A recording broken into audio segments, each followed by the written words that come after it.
Today I am telling you a true story of a family who shared their true, terrifying story with me. This family moved into a remote countryside cottage to escape city life a few years ago.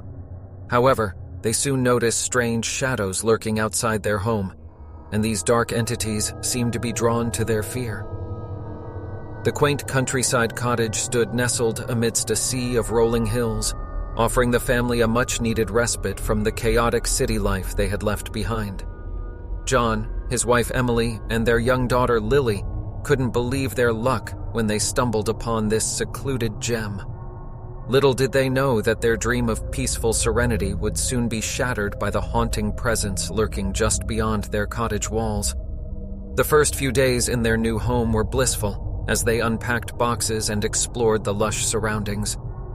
But as the sun dipped below the horizon on their third night, the tranquility gave way to an unsettling unease.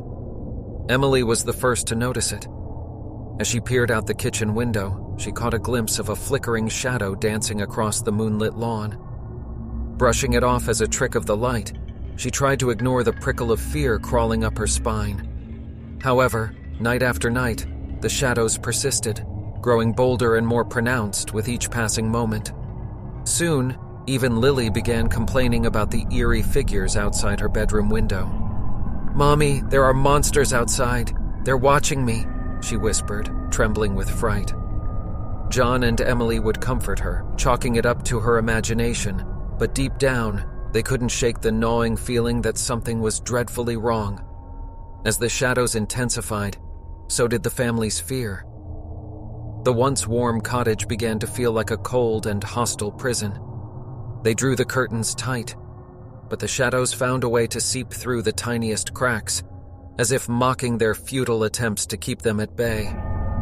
John, always the pragmatic one, decided to investigate.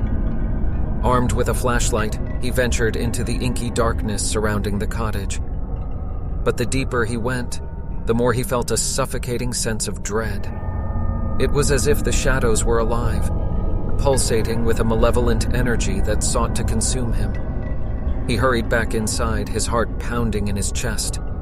Desperation pushed the family to seek help. They researched the history of the cottage and discovered that it had once belonged to a reclusive artist named Samuel Blackwood. Legend had it that he delved into dark arts to gain mastery over shadows, but his experiments had unleashed something beyond his control. Locals believed that his tormented spirit still haunted the area, and his obsession with shadows had created an eternal torment. The family reached out to a local medium, hoping to find a way to free themselves from the shadowy grip. As the medium conducted her seance, the atmosphere in the cottage grew heavier. Her face contorted with fear as she connected with the restless spirit of Samuel Blackwood. The shadows swirled around her like vengeful specters, and her voice trembled as she warned the family that they had unknowingly moved into the heart of a shadow realm. With newfound determination, the family resolved to break the curse that bound them.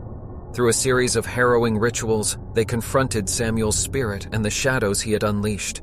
It was a battle of wills, where fear and courage clashed in an otherworldly confrontation. In the end, they succeeded in dispelling the malevolent presence, and the shadows retreated into the depths of the darkness they came from. The family breathed a collective sigh of relief, knowing they had triumphed over the forces that had threatened to tear them apart. The cottage slowly returned to its peaceful aura, and the family began to heal from the ordeal.